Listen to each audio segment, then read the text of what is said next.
अगला क्वेश्चन है the address of location of the document on the world wide web is called is, है ना। World wide web पर दस्तावेज के लोकेशन का एड्रेस को इसका क्या कहते हैं। तो जो वर्ल्ड वाइड वेब में देखिए www पे जो भी चीज़ें होती हैं, डॉक्यूमेंट्स होते हैं, तो उनका जो एड्रेस होता है ना, तो उस एड्रेस को हम बोलते हैं URL, है ना। तो यूनिफॉर्म रिसोर्स लोकेटर इसका फुल फॉर्म होता है और इसका राइट आंसर होगा URLs। अगला अगला क्वेश्चन है, देखिए which switching technology reduces the size of broadcast domain. कौन सी स्विचिंग प्रौद्योगिकी ब्रॉडकास्ट डोमेन के साइज को कम करता है। ठीक है, तो इसमें पहला ऑप्शन क्या है STP, दूसरा है 802.1Q, है ना। अगला क्या है ISL, अगला VLANs। तो क्या बोल रहा है कि ब्रॉडकास्ट डोमेन के साइज को, तो देखिए इसके लिए हम क्या करते हैं, VLANs यानी वर्चुअल लोकल एरिया नेटवर्क होता है, और इसकी सहायता से हम क्या कर सकते हैं, ब्रॉडकास्ट डोमेन के साइज को कम कर सकते हैं। तो ये टेक्नोलॉजी इसका राइट आंसर हो जाएगा, डी नंबर। अगला है question number 40, the internet model consist of कितने लेयर। इंटरनेट मॉडल में कितने लेयर्स होती हैं। तो पहला ऑप्शन इसका देखिए 3 है, दूसरा इसका B है ना, C 7 है, D 10 है। तो इसमें कितनी लेयर्स होती हैं, इसमें तो 5 लेयर्स होती हैं। कौन कौन सी होती हैं, देखिए पहली आपकी होती है फिजिकल, दूसरी होती है डेटा लिंक, तीसरी नेटवर्क लेयर, एंड चौथी ट्रांसपोर्ट लेयर, और पांचवी एप्लीकेशन लेयर।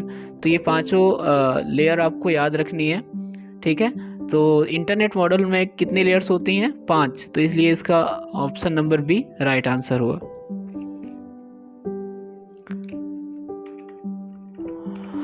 अगला क्वेश्चन है, to improve network performance by increasing the bandwidth available to host and limit the size of the broadcast domains which will work.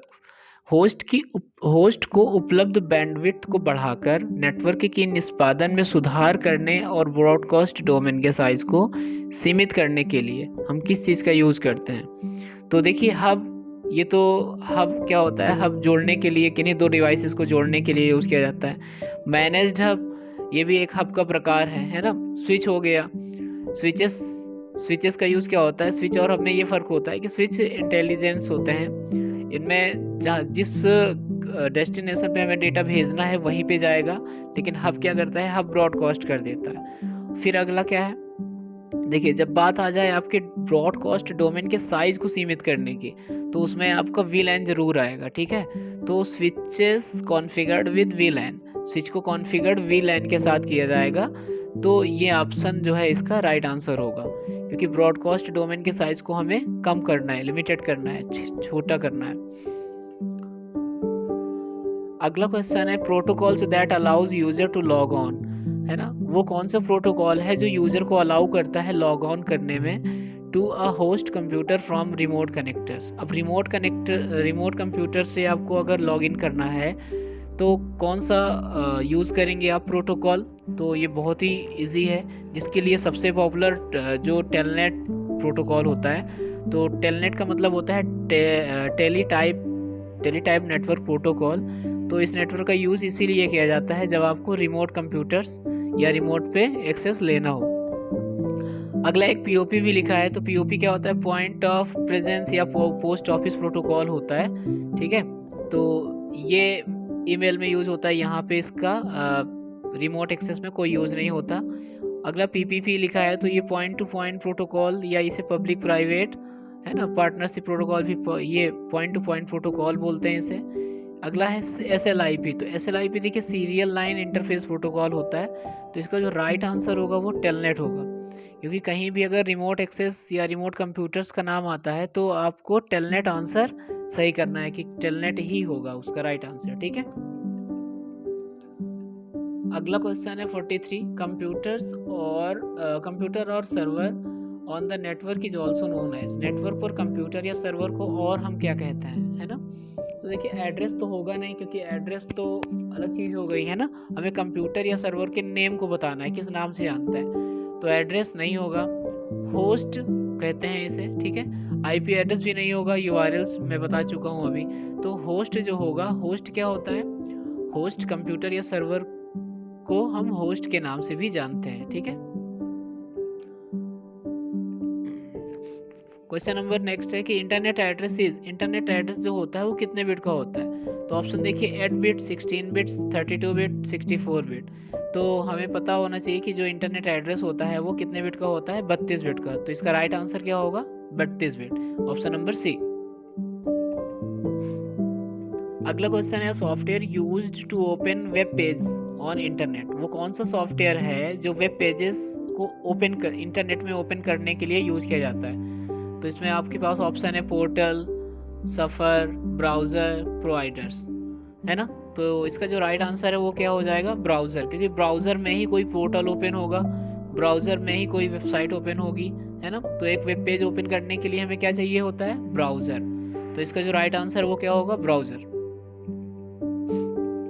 अगला question है any sort of connection to internet, है ना, you will probably deal with. Internet से किसी भी प्रकार के connection के लिए आप शायद किससे संपर्क करेंगे, है ना।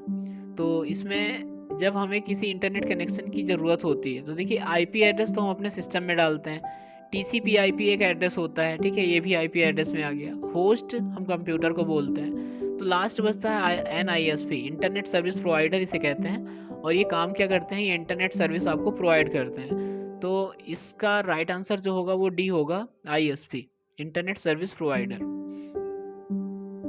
Question number 47, local telephone exchange is a part of. स्थानीय टेलीफोन एक्सचेंज किसका पार्ट होता है ना। तो इसका जो आंसर होगा, देखिए पहला लैंस दिया है ऑप्शन, जिसका मतलब हो लोकल एरिया नेटवर्क, है ना।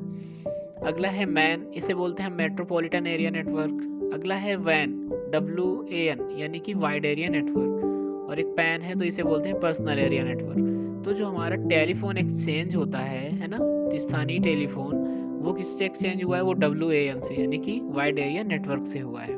ठीक है, अगला क्वेश्चन है the second layer of communication is, यानी जो संचार की जो दूसरी लेयर है वो कौन सी है ना।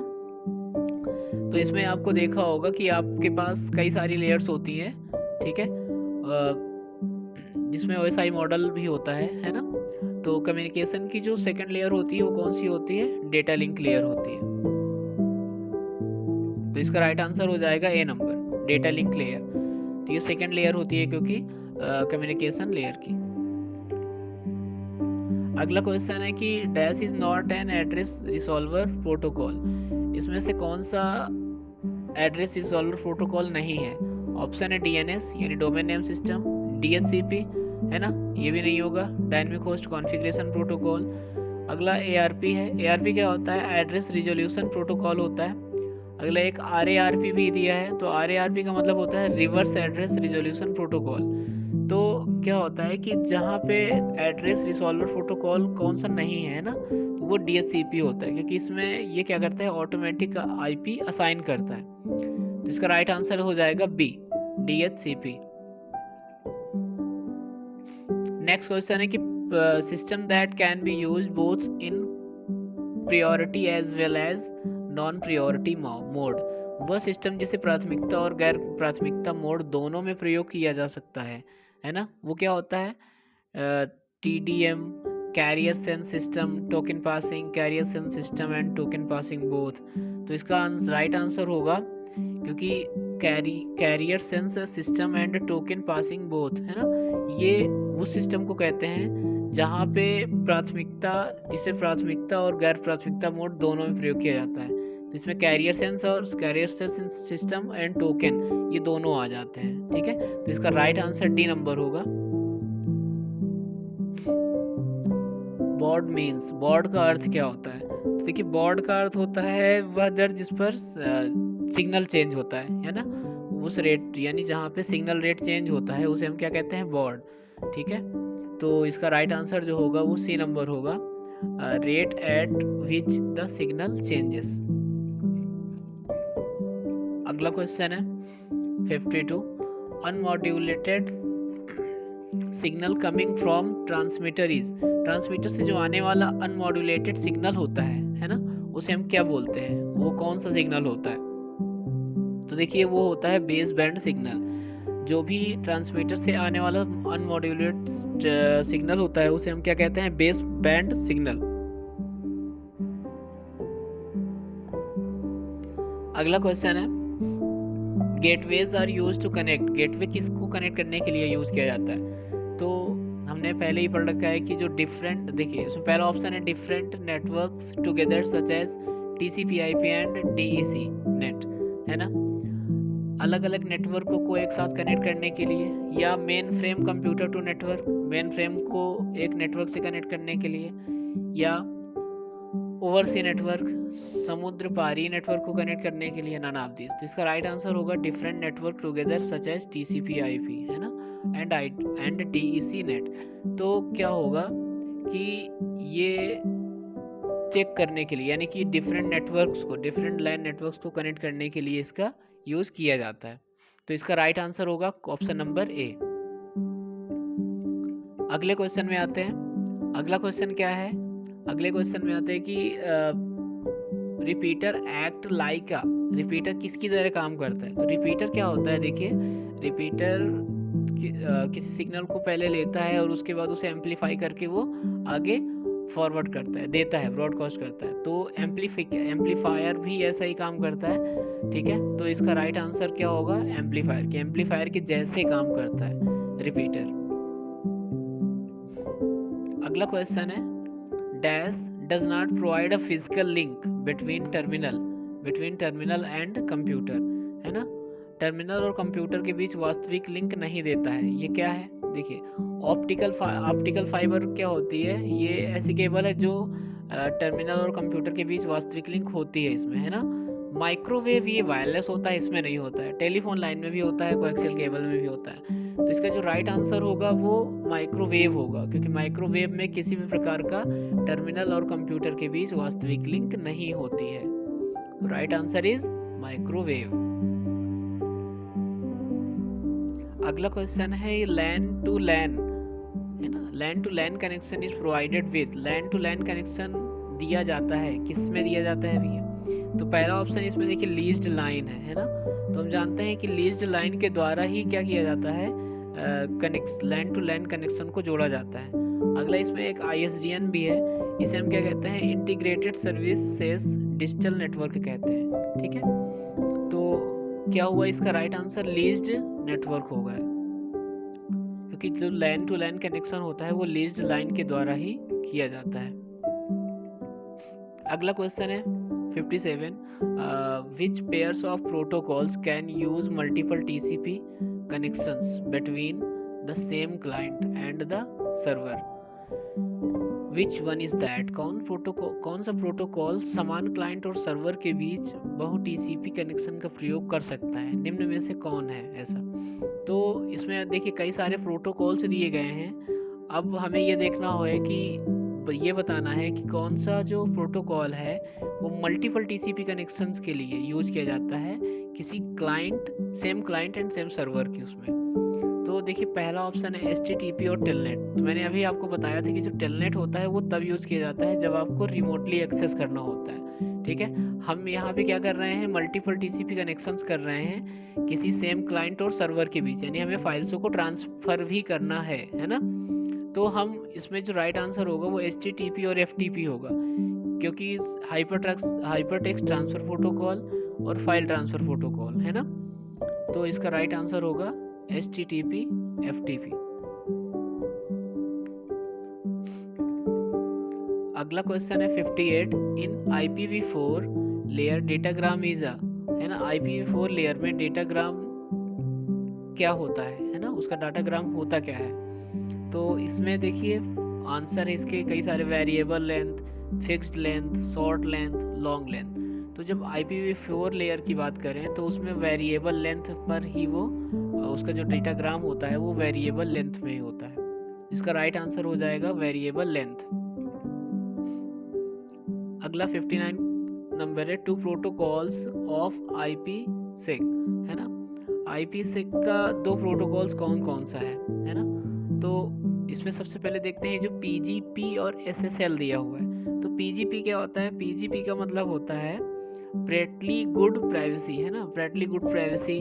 और SSL का मतलब होता है secure socket layer, secure socket layer. तो ये प्रोटोकॉल्स अलग हैं। अब हमें बताना है IP6, है ना। तो इसके लिए AH का मतलब होता है, ये जो AH है, AH होता है ऑथेंटिकेशन हेडर, है ना, ऑथेंटिकेशन हेडर। और ESP का मतलब होता है इनकैप्सुलेटिंग सिक्योरिटी पेलोड, है ना, इनकैप्सुलेटिंग सिक्योरिटी पेरोल। तो इसका राइट आंसर जो होगा वो AH और ESP होगा। अगला क्वेश्चन देखते हैं। In the figure bridge is circled as number, आरेख में ब्रिज को सर्कल किया गया है ना, वो कौन कौन से हैं, कितने हैं। तो इसमें देखिए कौन, पहला देखिए इसमें ये सारे हैं आपके क्या हैं, PC हैं, ठीक है। और ये PC में ये जो सर्कल्ड किए गए हैं ये क्या चीज़ें हैं हमारे, ये आपस में स्विचेस हैं, इनकी सहायता से जोड़ा गया है ना। तो इसमें पूछा गया है ब्रिज, ब्रिज कितने हैं। तो आपने देखा है कि जो देखिए एक ब्रिज ये है, क्योंकि ब्रिज क्या क्या करता है, आपस में दो नेटवर्कों को जोड़ने का काम करता है, ठीक है। तो एक देखिए ये नेटवर्क है, ठीक है, इस ब्रिज में, और एक ये है। तो इसका मतलब इसका राइट आंसर होगा 2, क्योंकि ये 2 ही हैं पूरे नेटवर्क में और ये 2 नेटवर्क को आपस में जोड़ रहे हैं। तो इसका राइट आंसर हो जाएगा 2, क्योंकि इसमें 2 ब्रिज हैं। अगला क्वेश्चन है, in the figure repeater is circled as a number of आरेख, है ना, रिपीटर को संख्या के रूप में घेरा गया है। तो इसमें ये बताना है कि रिपीटर कौन से हैं और कितने हैं, है ना। तो इसमें देखिए ये मैंने अभी अभी आपको बताया था कि ये क्या है, ये आपके ब्रिज हैं। तो रिपीटर 1 2 3, तो आपको कितने सर्कल दिख रहे हैं, ये रिपीटर लगे हुए हैं। तो इसका भी ऑप्शन नंबर C आंसर होगा, जिसका राइट आंसर है 3। तो इसका ऑप्शन नंबर 3 राइट आंसर हो गया। अगला क्वेश्चन है, the media of transmission of data in case of wireless connection is, Betar connection की स्थिति में डेटा के परीक्षण का माध्यम क्या है ना। जहाँ पे बेतार यानी कि वायरलेस कनेक्शन के लिए, है ना, वायरलेस कनेक्शन में कैसे, मतलब किस उसमें डेटा ट्रांसफर होता है। ऑप्टिकल फाइबर आप जानते हैं ये वायर कनेक्शन है ना, ये वायरलेस नहीं है। लाइट, लाइट भी आपकी क्या किस में होती है, फाइबर ऑप्टिक में होती है ना। एयर, एयर जो होता है वो वायरलेसली काम करता है, ठीक है, क्योंकि जो हमारा वायरलेस कम्युनिकेशन होता है वो इसी इन्वायरमेंट में होता है, एयर पे। इसका राइट आंसर B नंबर होगा। अगला क्वेश्चन है 63, IP assigned for a client by DHCP server is, DHCP server द्वारा क्लाइंट को दिया गया IP क्या होता है। जो DHCP क्लाइंट को IP देता है वो एक लिमिटेड पीरियड में होता है कि अनलिमिटेड पीरियड में होता है, या not time dependent, none of this. तो देखिए ये क्या होता है, एक लिमिटेड पीरियड के लिए होता है। हम वहाँ पे लिस्ट क्रिएट कर सकते हैं और टाइम दे सकते हैं कि ये इस लिमिटेड टाइम तक होगा। तो इसका जो राइट आंसर होगा वो क्या होगा, लिमिटेड पीरियड, सीमित अवधि के लिए।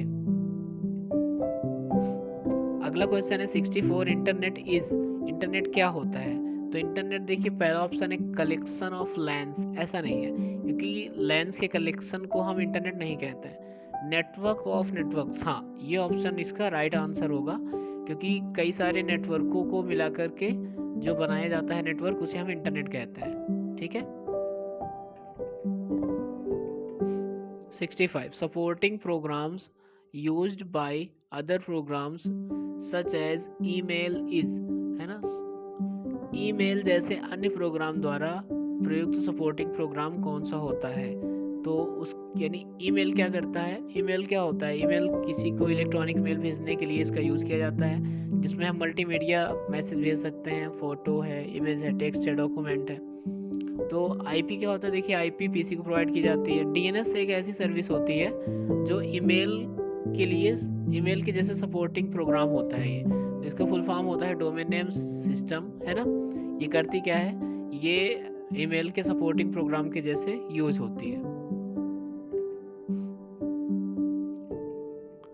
अगला क्वेश्चन है 66, WPA2 is used for security in, WPA2 का प्रयोग किसकी सुरक्षा के लिए किया जाता है। तो देखिए WPA2 जो होता है ना वो वाईफाई सिक्योरिटी के लिए यूज किया जाता है।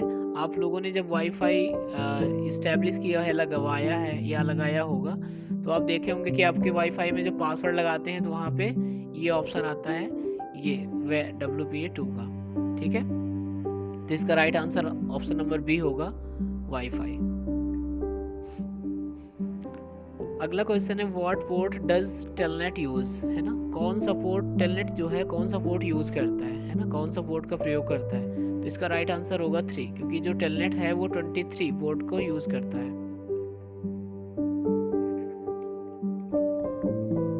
DNS क्लाइंट, है ना, DNS client server program can support an email program to find IP address of an DNS client server program dash के IP एड्रेस का पता लगाने के लिए ईमेल प्रोग्राम को सपोर्ट कर सकता है ना, ये पूछ रहा है। तो इसका राइट आंसर क्या होगा, ईमेल क्लाइंट।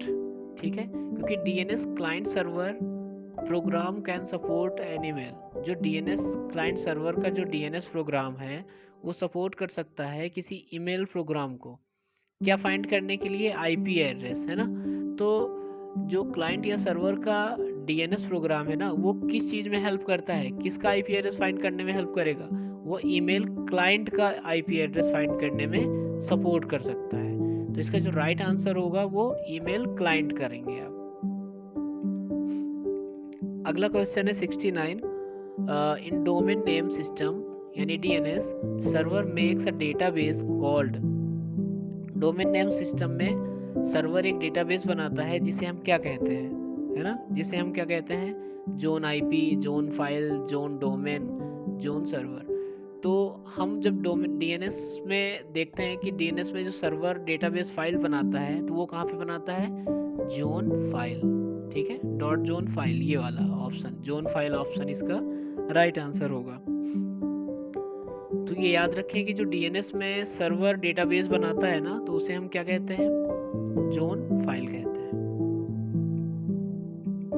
अगला क्वेश्चन है generally grounding is provided by for, आमतौर पर ग्राउंडिंग जो प्रदत्त की जाती है वो किसके लिए की जाती है ना। तो पहला ऑप्शन है इसमें केवल उपकरण की सुरक्षा के लिए नहीं, अगला है केवल ऑपरेटिंग कर्मियों की सुरक्षा के लिए। फिर देखिए इसमें सुरक्षा तो दोनों की होती है ना, उपकरण की भी सुरक्षा होती है और ये ऑपरेटिंग कर्मियों की भी सुरक्षा होती है। अगला क्वेश्चन है अगला ऑप्शन है उपकरण की और ऑपरेटिंग कर्मियों की सुरक्षा के लिए, दोनों ही। हाँ, तो इसका ये ऑप्शन बिल्कुल सही रहेगा, क्योंकि इसमें दोनों की ही, जब आप ग्राउंडिंग करते हैं तो इसमें दोनों का ही सुरक्षा होती है। ठीक है, अब आते हैं 71 नंबर पे। तो ये क्या कह रहा है क्वेश्चन कि the following is are physical hazard agent, है ना, इसमें से शरीर को खतरा पहुंचाने वाले एजेंट निम्नलिखित में से कौन से हैं। देखिए गिरेंगे तो फिजिकल हजार्ड हो सकता है, इलेक्ट्रिसिटी से भी हो सकता है ना, इनहेलेशन यानी कि सांस खींचना, इससे भी हो सकता है। ऑल ऑफ दीज इसका राइट आंसर होगा, क्योंकि इन सारी चीज़ों से फिजिकल हजार्ड ये सारी चीज़ें हो सकती हैं। तो ऑप्शन नंबर डी इसका राइट आंसर है। अगले क्वेश्चन में आते हैं the following is used to as safety device in machines, machine में सुरक्षा उपकरण के लिए रूप में निम्नलिखित का प्रयोग किया जाता है, किसका, fail safe, safety, interlocks, limit switches, है ना, ऑल ऑफ दीज।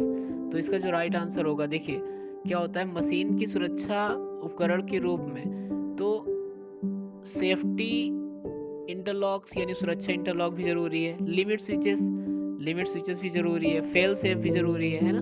तो ऑल ऑफ दीज ये सारी चीजें यूज की जाती हैं, है ना। तो इसका राइट आंसर होगा ऑल ऑफ दीज यानी डी। क्वेश्चन नंबर अगला है अ ट्रैक हैज 3 टर्मिनल्स, है ना, एक ट्रैक में 3 टर्मिनल होते हैं, मतलब कौन कौन से टर्मिनल होते हैं भाई। देखिए ड्रेन सोर्स गेट इसमें नहीं होता, इसमें 2 टर्मिनल होते हैं, T1 T2 और एक गेट होता है, 2 मुख्य टर्मिनल और एक गेट, ये इसका ऑप्शन सही होगा। अगला क्वेश्चन है how many terminals are a diac. अब डाइक में देखिए अभी हमने देखा ट्रैक में, तो ट्रैक में 2 टर्मिनल और एक गेट होता है, लेकिन जो डाइक होता है डाइक पे कितने होते हैं, कितने टर्मिनल होते हैं उसमें, केवल 2 टर्मिनल होते हैं। ठीक है, तो तो ये आप लोग एक याद रखिएगा, अक्सर क्वेश्चन आते रहते हैं ये। तो ट्रैक में क्या होता है, ट्रैक में 2 टर्मिनल और एक गेट होता है, और जो डाइक होता है, डाइक में सिर्फ और सिर्फ 2 टर्मिनल होते हैं, ठीक है। 75 the device does not have the gate terminal is, है ना, वो उपकरण जिसमें गेट टर्मिनल नहीं होता है। तो गेट टर्मिनल किस में नहीं होता है, तो इसका जो राइट आंसर होगा, देखिए ट्रैक क्या होता है, ट्रैक अभी मैंने बताया इसमें 2 टर्मिनल होते हैं। एफईटी फील्ड इफेक्ट ट्रांजिस्टर होता है। एससीआर सिलिकॉन कंट्रोल्ड रेक्टिफायर होता है। डाई क्या होता है, di diode for alternating current, इसमें बोला है कि जिसमें गेट टर्मिनल नहीं होता। अभी अभी पिछले वाले क्वेश्चन में मैंने बताया कि इसमें केबल और केबल क्या होते हैं, टर्मिनल्स इन अ डाइक है, इसमें केवल और केवल 2 टर्मिनल होते हैं, ना कि कोई गेट टर्मिनल होता है ना। तो इसका जो राइट आंसर होगा वो डाइक होगा, क्योंकि डाइक में क्या होते हैं, सिर्फ 2 टर्मिनल होते हैं। गेट टर्मिनल किस में होता है, ट्रैक में।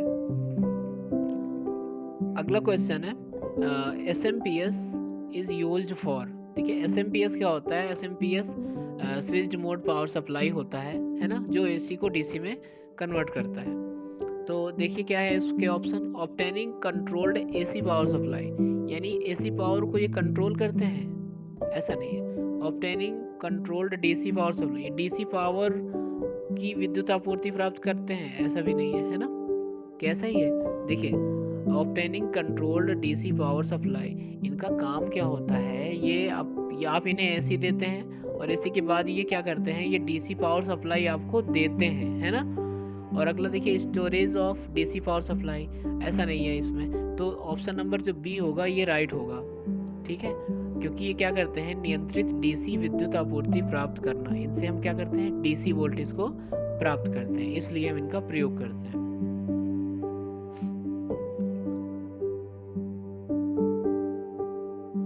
अगला क्वेश्चन है चूज द इनकरेक्ट स्टेटमेंट। अब इनमें से 4 ऑप्शन है, इनमें से एक स्टेटमेंट जो गलत है वो बताना है। तो देखिए पहला स्टेटमेंट कहता है कि SMPS is less sensitive to input voltage variations, है ना। एसएमपीएस इनपुट वोल्टेज विविधताओं के लिए कम ग्रहणशील होता है, लेस सेंसिटिव होता है। हाँ, तो वैसे ये कथन सही है, ठीक है, क्योंकि ये लेस सेंसिटिव होता है। अगला ऑप्शन है SMPS is similar smaller as compare to rectifier. SMPS किसकी कंपेयर में, रेक्टिफायर की तुलना में छोटा होता है। तो ये गलत है या सही है, तो ये कथन भी आपका सही है। अगला SMPS has low input ripples, SMPS में लो इनपुट रिपल्स होते हैं। तो ये ऑप्शन ये आपका गलत होगा, क्योंकि इस एसएमपीएस में लो इनपुट रिपल्स नहीं होते हैं, ठीक है। तो ऑप्शन नंबर सी राइट है। अगला 78 tele typewriter terminal is an example of. Tele typewriter example जो होता है वो किस चीज़ का है, देखिए टाइपराइटर है तो जाहिर सी बात है कि वो कैसी डिवाइस है, टेली टाइपराइटर, उसमें आप इनपुट भी करते हैं और आपको वो आउटपुट भी देता है। तो इनपुट डिवाइस तो नहीं है, ना ही ये आउटपुट डिवाइस है। इसमें आप पहले इनपुट करते हैं फिर आपको ये आउटपुट देता है, तो ये होगा option number C, input output devices. तो राइट आंसर इसका सी हो जाएगा। अगला 79 में क्या है, dot matrix and solid font printers are examples of, है ना। ये किस चीज़ के एग्जांपल्स होते हैं, कैरेक्टर प्रिंटर, लाइन प्रिंटर, देखिए line printer, of band printer, character printer और इंक प्रिंटर्स। तो जो डॉट मैट्रिक्स है ना, डॉट मैट्रिक्स के जो एक प्रकार है वो कौन सा प्रकार है, कैरेक्टर प्रिंटर। तो इसका जो राइट आंसर होगा वो कैरेक्टर प्रिंटर होगा।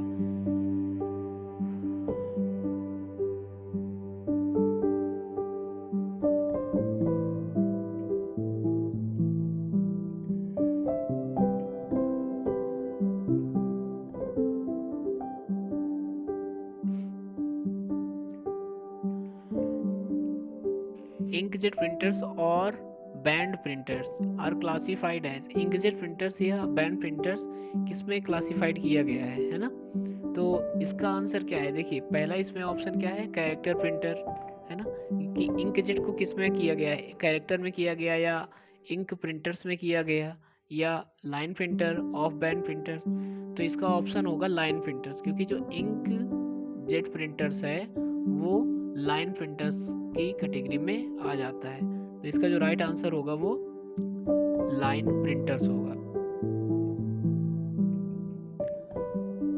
ऑप्शन क्वेश्चन आपका 81 है, printer in which output is printed by use of light beam and particles of ink infused on paper is based classified as. वह प्रिंटर जिसमें आउटपुट को लाइट बीम के द्वारा, मैंने अभी बताया था आपको कि लाइट बीम यानी लेज़र बीम का प्रयोग किस प्रिंटर में किया जाता है, वो सीधे मैंने लेज़र प्रिंटर बताया था। तो इसका ऑप्शन लेज़र प्रिंटर हो जाएगा, क्योंकि लाइट बीम का जो यूज़ किया जाता है वो लेज़र प्रिंटर में ही किया जाता है। अगला क्वेश्चन है 82, type of printer in which characters और letters are formed without use of any mechanical impact is termed as. Printer का प्रकार जिसमें किसी यांत्रिक प्रभाव के उपयोग के बिना वर्ण या अक्षर गठित होते हैं, है ना, उसको क्या कहा जाता है? तो उसे हम क्या कहते हैं?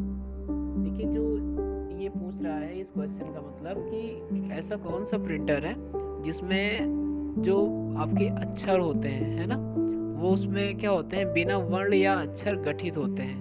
वो नॉन इम्पैक्ट प्रिंटर में होते हैं, क्योंकि उसमें किसी भी प्रकार के अक्षर वगैरह बने नहीं होते। वो इम्पैक्ट प्रिंटर में होता है, क्योंकि वो पिन या हैमर्स की सहायता से पहले रिबन पर टिप करता है और फिर पेपर पर टिप करता है। तो वैसा इसमें नहीं होता। तो इसका राइट आंसर होगा वो नॉन इम्पैक्ट प्रिंटर होगा। आगे क्वेश्चन में आते हैं, क्या है ये? Sulphation in a lead acid battery occurs due to. Lead acid battery में सल्फेशन किसके कारण होता है? तो सल्फेशन का जो कारण होता है वो क्या है?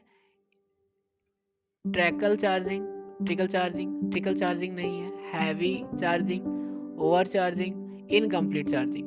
देखिए, जो सल्फेशन होता है ना लेड एसिड बैटरी में, वो किसके कारण होता है? वो इनकम्प्लीट बैटरी, जब आपकी बैटरी इनकम्प्लीट होगी तब जाके वो सल्फेशन होगा और वो चार्ज होगा आगे। तो इसका राइट आंसर होगा इनकम्प्लीट चार्जिंग।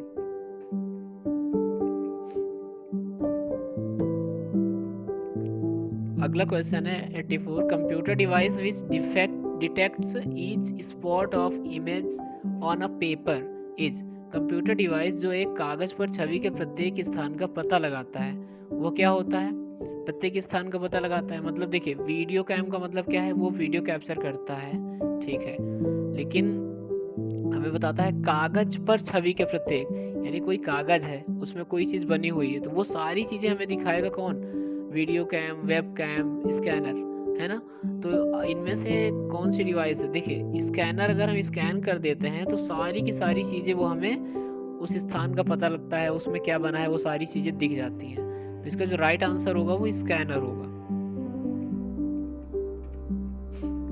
अगला क्वेश्चन है 85, scanner with resolution of 600 dots per inch can split image into, है ना। स्कैनर जो होता है वो 600 डॉट प्रति इंच के रिजोल्यूशन वाला स्कैनर इमेज को किस में स्कैन करेगा? तो जब आपका स्कैनर है 600 डॉट प्रति इंच के रिजोल्यूशन का, तो वो 600 क्रॉस 600 एरिया को ही क्या करेगा? स्कैन करके विभाजित कर देगा। तो इसका ऑप्शन नंबर 6 होगा। तो ऑप्शन नंबर ए 600 क्रॉस 600। अगला क्वेश्चन है 86, LCD monitors often have a smaller refresh rate than LCD। LCD monitor में अक्सर किसकी तुलना में अल्प रिफ्रेश कर देता है ना। तो देखिए, CRT monitor cathode ray tube होते हैं और इनमें जो है वो रिफ्रेश रेट LCD मॉनिटर की तुलना में क्या थे? अधिक थे या कम थे, है ना। देखिए, क्वेश्चन आपसे बोल रहा है कि LED मॉनिटर में अक्सर डैश की तुलना में अल्प मतलब क्या है? स्मॉलर रिफ्रेश रेट थी, है ना। तो LCD मॉनिटर की तुलना में ये CRT की रिफ्रेश रेट जो है वो कम थी। तो इसका जो करेक्ट आंसर होगा वो CRT होगा, CRT मॉनिटर।